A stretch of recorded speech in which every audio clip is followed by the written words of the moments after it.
Hola a todo el mundo, damos la bienvenida en este nuevo capítulo de Capo Chat a Aristide Rosell, coordinador general de Rusafart, por desoberte de los talleres artísticos del barrio de Rusafa. Bueno, estamos organizando la edición de 2026. Cuéntenos un poquito sobre Ruzafart y cómo surgió, ¿no? Este evento tan bonito que sucede en Ruzafa, como su nombre indica. Es un evento bienal. Esta edición 2026 cumplimos 18 años, mayoría de edad. ¿Y en qué consiste? En la apertura de los talleres, estudios y espacios expositivos que habitan en el barrio de Ruzafa. El enclave, pues estamos hablando de 3 kilómetros cuadrados, cercanía del centro, espacios habitados por artistas que poco a poco se fueron constituyendo como parte importante dentro de ese entramado cultural de la ciudad. Abrimos las puertas para mostrar de forma directa todo lo que tiene que ver con el arte, además de su proceso, ¿no? Tenemos una serie de actividades durante esa semana previa y la semana después, pero básicamente en esos 3 días, ese fin de semana, el primer fin de semana de junio, abrimos las puertas de todos los estudios, galerías, espacios expositivos y talleres que habitan en el barrio de Ruzafa para mostrar de forma directa todo lo que es el acontecer artístico y el proceso de la creación de una obra de arte. ¿De dónde nace la idea de Ruzafart? Es mostrar, es educar, es atraer, es inspirar, es conocer, es de alguna manera crear entramado cultural que dé lugar a esa interacción que realmente a veces no podemos entender en otro contexto. A partir de ahí, ¿qué es lo que se dio? El proyecto surge en 2008, estamos hablando de que un grupo de artistas ya instalados en el barrio de Ruzafa piensan que sería interesante mostrar ese acontecer artístico que se estaba dando en el barrio. En este caso fueron 4 compañeras, Belén Crescent, Ana Karina Lema, Aurora García y María Tomás, más Bertrand, Maricel, fueron ellos los que de alguna manera dieron forma a ese primer evento que se dio en 2008. En un primer momento se plantea como un evento, simplemente vamos a abrir las puertas. Se organizó en el entorno de la calle Sevilla con Denia. No se cerraron las calles, pero sí hicimos todas las actividades ahí. Realmente fue apasionante porque en aquel entonces estábamos hablando de que participamos unos 40 artistas. Creo que fueron 12, 15 sitios abiertos a fecha de 2026. Participan unos 380 artistas en el evento y unos 90, 120 espacios abiertos en el barrio, que ha sido progresivo, bastante atrayente a todos los colectivos artísticos de la ciudad, para que de alguna manera se fueran instalando poco a poco en todos estos años. ¿Había momentos cuando estabais organizando Ruzafart, el evento, da igual en qué año, que pensáis en tirar la toalla? Justamente en el momento en el que yo entro es un momento conflictivo porque realmente un evento que tuvo una magnitud bastante interesante en ese 2008 no se tuvo prácticamente ningún tipo de apoyo desde el punto de vista administrativo. Son eventos, son festivales que necesitan de alguna manera tener algún tipo de apoyo. Y cuando hablo de apoyo económico, está muy bien todo lo que tiene que ver con el factor humano, que es lo que nos ha hecho mantenerlo, y ese equipo que trabaja incansablemente no cobra nada por hacer o organizar todo el evento. ¿Qué significa todo esto? Que hay que tener muchas ganas, hay que tener mucha paciencia y mucha pasión, querer hacer las cosas. Y eso desgasta, eso crea fisuras, eso crea fricción, eso crea muchos conflictos. Se suben y se bajan del autobús muchas personas que realmente a veces, pues bueno, o sea, han sido piezas fundamentales dentro del proyecto. Y esto es lo que pasa, ¿no? ¿Por qué decidisteis que Ruzafa tenía que ser el punto de encuentro para este evento? Ruzafa es que se dio esa situación. Fue un barrio muy deprimido, tenía un conflicto social bastante potente, prostitución, droga, una inmigración impresionante, muy desestructurada. Era un barrio muy, muy deprimido. Estamos hablando del segundo barrio de la ciudad. También hubo conflicto inmobiliario, ¿vale? Porque desde aquel entonces estaba pensando en la fachada que iba a dar hacia el Parque Central y entonces hubo mucha especulación inmobiliaria. Fue un barrio que desde la administración se dejó morir. ¿Qué es lo que significa esto? Todo lo contrario a lo que hoy están viviendo algunos barrios de la ciudad, ¿no? Un barrio deprimido, un barrio donde se bajan los precios, donde se bajan los precios de los alquileres, se bajan los precios de los pisos. ¿Y qué significa eso? Que encuentran su nicho para poder instalarse, ¿no? Podemos hablar de que ya hay artistas bien consagrados que tienen unos inmensos estudios, pero que en aquel entonces no era algo habitual. En aquel entonces podías encontrar artistas que estaban instalados en un solo estudio. Ahora todo ha cambiado y fíjate que de hace unos años para acá puedes encontrarte estudios con unos 15 artistas o colectivos.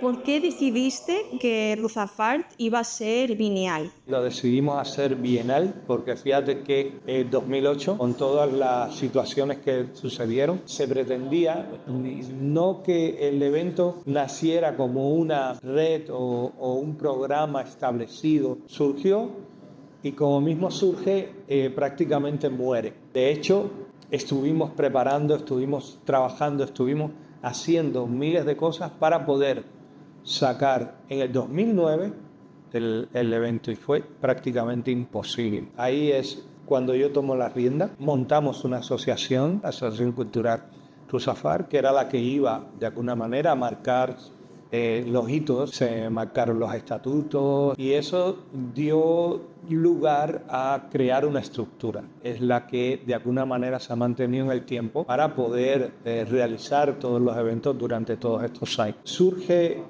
la necesidad también de llegar a esa periodicidad. Esto desgasta mucho, claro. Los que lo hacemos con una voluntad de poder servir a la sociedad, pero también tenemos nuestras cosas que hacer. Pero también hay un hecho fundamental. Las producciones artísticas no son tan vastas como a veces pensamos que son. Los artistas no crean tanto como para decir cada año voy a sacar una producción artística potente. Las obras se tienen que cosechar, las obras se tienen que madurar, las obras se tienen que procesar. Un tiempo de 2 años creemos que es el tiempo justo para dar a conocer esas nuevas producciones que se están creando a lo largo de esos 2 años y por otra parte crear la incertidumbre de poder dar ese bichito que todo el mundo está esperando cada 2 años, el primer fin de semana de junio. ¿Crees que ha habido una evolución en todos estos años que habéis hecho el evento y cuáles destacarías o cuáles cosas consideras que pienses estamos avanzando y está yendo todo para bien? Llevar tiempo gestionando cultura en la ciudad. Entonces, conocer los procesos primero es una parte fundamental dentro de la gestión cultural y más en este caso que es organizar artistas. Ponerlos de acuerdo es algo muy complicado. Intentar organizar algo con artistas es muy complicado. Yo en este caso tenía un local, tenía una galería imprevisual y eso me servía como nexo común para poder hacer los proyectos artísticos que se estaban desarrollando en ese marco, ¿no? En Ruzafart. Tuvimos la oportunidad de conocer el ecosistema, conocer los agentes principales que estaban actuando en ese momento en el arte en Ruzafart y esas dinámicas fueron las que nos dieron lugar a recrear ese marco primigenio. No teníamos recursos, fíjate que en ese momento, en ese primer momento que lanzamos el segundo Ruzafart, que fue para 2010, estuvimos casi 1 año preparando el evento, nos enfrentábamos a cuestiones muy nuevas para nosotros. Y una de las cosas que queríamos por todos los medios era que la ciudad, no solamente Ruzafart, se enterara de lo que estábamos haciendo. Hoy por hoy, cualquier propuesta enseguida se hace viral y se conoce más allá de nuestra fronteras, ¿no? En aquel entonces era muy difícil. Entonces el vídeo fue algo muy importante para nosotros porque sí, existían plataformas como YouTube. Si te has acercado por esas redes, hay muchos vídeos de Ruzafart subidos ahí en la red y sobre todo de aquella época. Entonces el vídeo para nosotros ahora está siendo algo también importante como lo fue de aquella época. Muchas de las personas de los equipos que han trabajado a lo largo de todos estos años lo han hecho de forma altruista. ¿Y qué sucede con esto? Que bueno, tenemos unas personas maravillosas que se han entregado a hacer todo este tipo de trabajo. Veo aquellos vídeos con respecto a lo que hoy se está haciendo y digo, o sea, qué maravilla, ¿no? Viendo un poco la línea artística que se ha ido haciendo, ¿no? y creando en estos años que habéis hecho Ruzafa, he notado que ha habido como todo tipo de diseños de cartel. Unos eran un poquito más creativos, otros más enfocados en la tipografía incluso, o abstractos también he visto. Y quería saber cómo llegáis a encontrar esa línea cada año, si tenéis alguna temática, si prácticamente es algo que no se plantea tanto o que os enfocáis en ciertas palabras que representan el evento y a partir de ahí creáis como el lenguaje, ¿no? que representa cada año, ¿no? De manera visual. De los leitmotivs y los puntos claves que de alguna manera nos condicionan el evento es justamente el eslogan, el motor principal, y todas las acciones que se realizan es en torno a ese eslogan. Siempre va a haber un gerundio o un verbo de acción. Yo más que carteles hablo de imagen gráfica. Hay una línea bastante cierta que si los pones todos juntos se puede ver y a partir de ese elemento principal se crea toda la campaña, ¿no? Pero el leitmotiv, el motor principal es el eslogan. A partir de ahí se crea la imagen gráfica. Me acuerdo el primero en el 2008, que repito, yo no estaba gestionando, no hubo un leitmotiv, no hubo un eslogan, pero ya en el segundo, que fue en 2010, sí hubo un eslogan que fue cultivando arte. Ruzafa era antiguamente el jardín del rey, donde había muchos huertos, había mucha vegetación, ¿no? Ese cartel fue justamente eso, ¿no?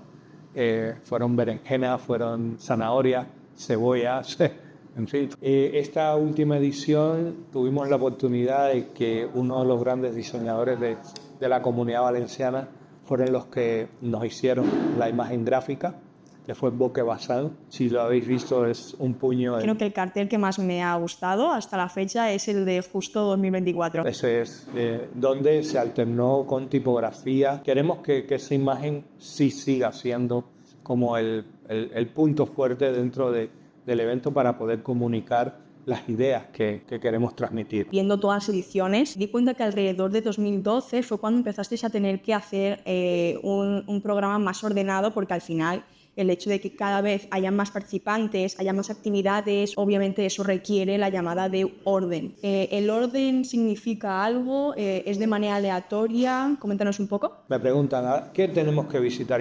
Yo siempre todo.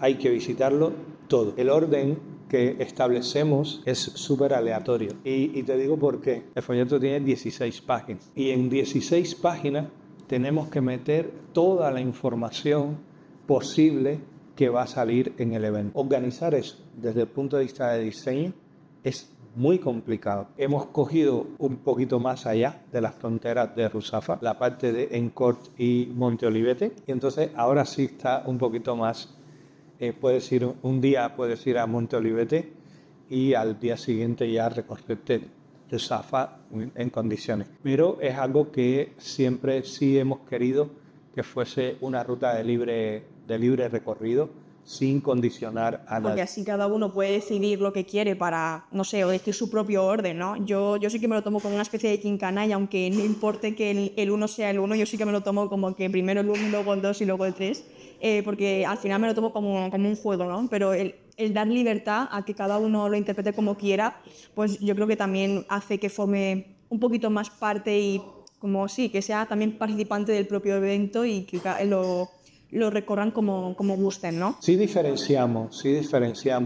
Por una parte están talleres y estudios, normalmente son los puntos rojos. Por otra parte son los espacios expositivos. ¿Qué son los espacios expositivos? Son aquellos sitios, lugares que de alguna manera están siempre presentes en Ruzafa, que promocionan actividades culturales durante el año.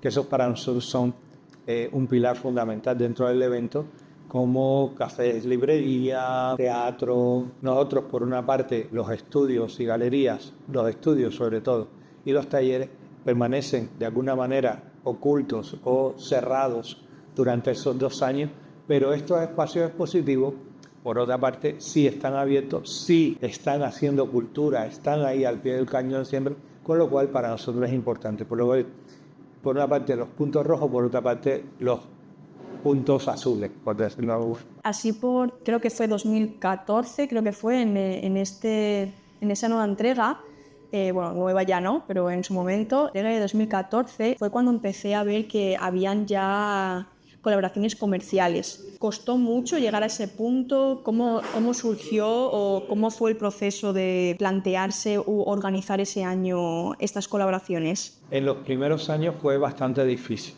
¿vale? Fue bastante difícil, en el sentido de que queríamos hacer un evento que fuese familiar, que fuese atractivo para el conjunto y el entramado, tanto económico, cultural y social de Ruzafa. De alguna manera nos llevaba a tener que realizar un panel de buscar esos colaboradores potenciales que de alguna manera se implicaran con el proyecto. Esto era una labor que hacía yo personalmente. A puerta fría le tocaba y le decía, ¿quieres colaborar con Rusafar? Y ellos te decían, ¿y qué es eso? Y cada vez que yo llegaba a una puerta, tenía que explicar todo esto que te estoy contando a ti. Claro, eran horas y horas y horas. Una vez que lo explicaba, creo que los comercios que hoy colaboran con nosotros se han mantenido durante todo este tiempo, porque están muy implicados en el barrio, desde el punto de vista social y cultural con el barrio, y eso ha generado esa conexión que tenemos, ¿no? Muchos quieren participar, otros no tanto, otros se bajan un año, otros se suman, y así ha sido siempre. Por otra parte, buscar colaboradores de un poco más potente, ¿no? En este caso, pues nos presentamos como todos los colectivos a las diferentes subvenciones que da desde el punto de vista de la Generalitat y el Ayuntamiento. Intentamos presentar los proyectos, a veces con más suerte, otros con menos suerte. Y por otra parte, una parte fundamental, que es así, es la que de alguna manera nos proporciona un poco más de libertad en el trabajo, que es buscar patrocinadores más potentes. En este caso se nos acercaron en algún momento determinado, estaba hablando específicamente del 2012, se nos acercaron grandes marcas porque vieron un proyecto potente y hasta el día de hoy nos siguen colaborando con nosotros, ¿no? Para nosotros nos da un cierto alivio de poder generar comunidad, ¿no? Y eso es lo que es hasta ahora como concepto de colaboradores, es el círculo que se cierra para poder llevar adelante el proyecto. Pero esto también es mucho trabajo, tienes que presentar muchos proyectos, generar muchas ideas, trabajar con equipos técnicos y también equipos de esas grandes empresas que en definitiva son multinacionales, que de alguna manera te exigen mucho, ¿no? Y claro, tener un evento en el cual se hace ciudad, se hace barrio, pero a su vez expande, a su vez crea nexos, está muy bien. Hemos tenido la oportunidad de promocionar a artistas que hoy día podemos decir o podemos estar orgullosos de que esos artistas nacieron ahí en Rusafat. Disteis también un paso más, que fue la creación de una aplicación móvil incluso, ¿no? No sé cómo se dio y cómo fue el proceso, ¿no? De llevarla a cabo, con quién contactasteis, cómo fue esto. Como mismo te decía, que buscábamos patrocinadores de alguna manera que tengan algún cierto nivel de potencia. Casi todos utilizábamos móvil, pero las aplicaciones no eran tan conocidas como lo son hoy. Una empresa tecnológica nos contactó de la Universidad de Valencia. Nos dijeron, queremos colaborar con ustedes, ¿qué podemos hacer? Yo les dije, lo tenemos, una aplicación. Claro, ¿qué significaba en aquel entonces, no? Que teníamos la oportunidad de, en tiempo real, estar conectados constantemente. Experimentamos además, porque a través de esa aplicación pudimos de alguna manera contabilizar las personas que fueron a Rusafar ese año, que es un dato bastante interesante, importante. Eso fue en el 2014. Visitaron Rusafar unas 60.000 personas. Eso es una barbaridad para un evento cultural en un fin de semana de estas características, ¿no? Y porque aparte de la aplicación nos pusieron sensores en cada sitio para ver entrada, salida, el flujo, etcétera, etcétera. Fue un proyecto piloto, un proyecto muy chulo, piloto, pero que de alguna manera en aquel entonces mantener una aplicación de estas características era caro y además mantenerlo en el tiempo era complicado. Y por eso estuvo activa durante un año, pero ya la empresa tecnológica nos dijo hasta aquí y se murió. Si yo me descargo la aplicación o me descargaba la aplicación y la abría, yo ahí que podía ver y cómo podía usarla. Lo mismo que estabas viendo en un folleto, en el folleto de Rusafar, lo veías todo ahí. Podías ver los mapas, la programación, las actividades paralelas, cada sitio, tenías los contactos de cada artista, los datos de cada estudio, todo, lo tenías todo. Fue una aplicación muy, muy, muy potente. Por cierto, un proyecto que finalmente no se va a implementar, pero sí se va a desarrollar, es que estamos desarrollando nuevamente una aplicación para Rusafar.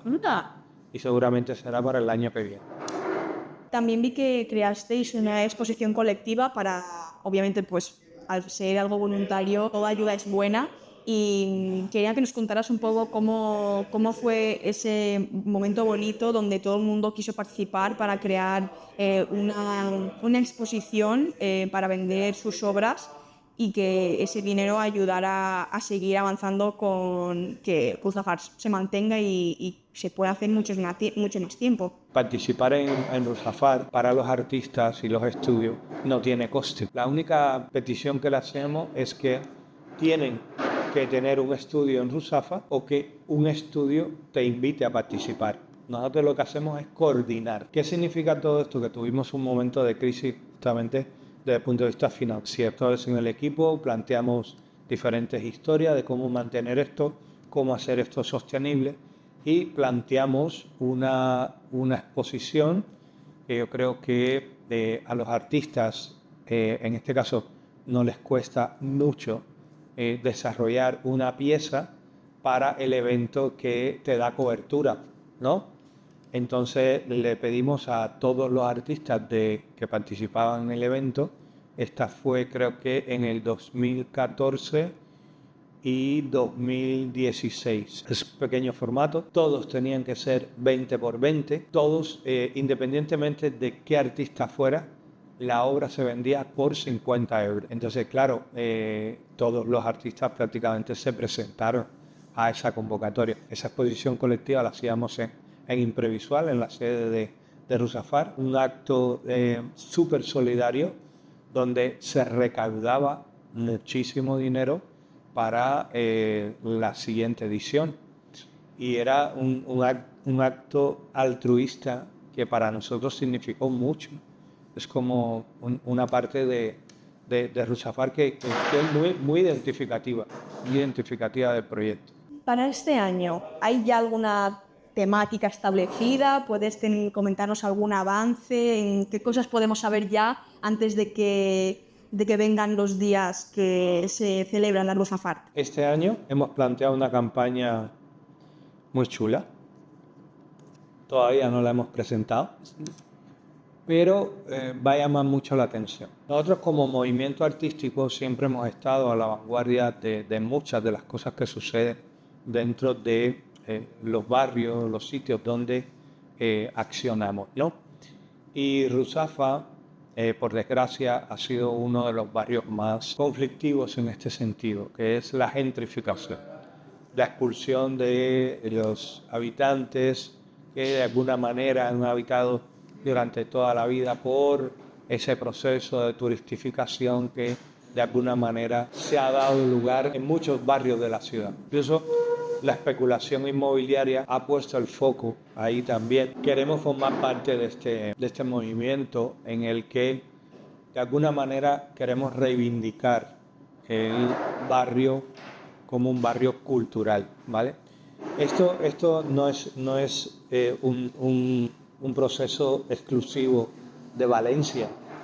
Esto se da en prácticamente todas las ciudades del mundo donde existe esta historia. Por suerte hemos tenido la oportunidad de intercambiar en proyectos internacionales. Hemos tenido la oportunidad de ir a Río de Janeiro con artistas nuestros y ellos han venido aquí a visitarnos. Hemos estado en Lisboa, hemos estado en París y se da el mismo fenómeno. En Río de Janeiro, uno de los barrios más deprimidos de la ciudad, que eran las favelas, se fueron instalando artistas y se dio el mismo fenómeno que nosotros tenemos en Rusaf. Intentamos denunciar la situación y de alguna manera tener la oportunidad de poder dialogar sobre el asunto para que de alguna manera esto se denuncie. Hay un lema, un leitmotiv que llevo ya año y medio trabajándolo en mis redes sociales, que en un primer momento se llamó Coto Privado de Arte, ha mutado y ahora es el Coto Público de Arte. Un coto es una zona que se acota para determinados menesteres, casa mayor, Nosotros hemos transformado un concepto que de alguna manera es algo que puede ser muy negativo, matar animales, matar a las personas, echarlas a las personas. Pues hemos cambiado el concepto para construir un nuevo ecosistema. En esos 3 kilómetros cuadrados que conforman Ruzafa, queremos declarar abiertamente que Ruzafa es un coto público de arte.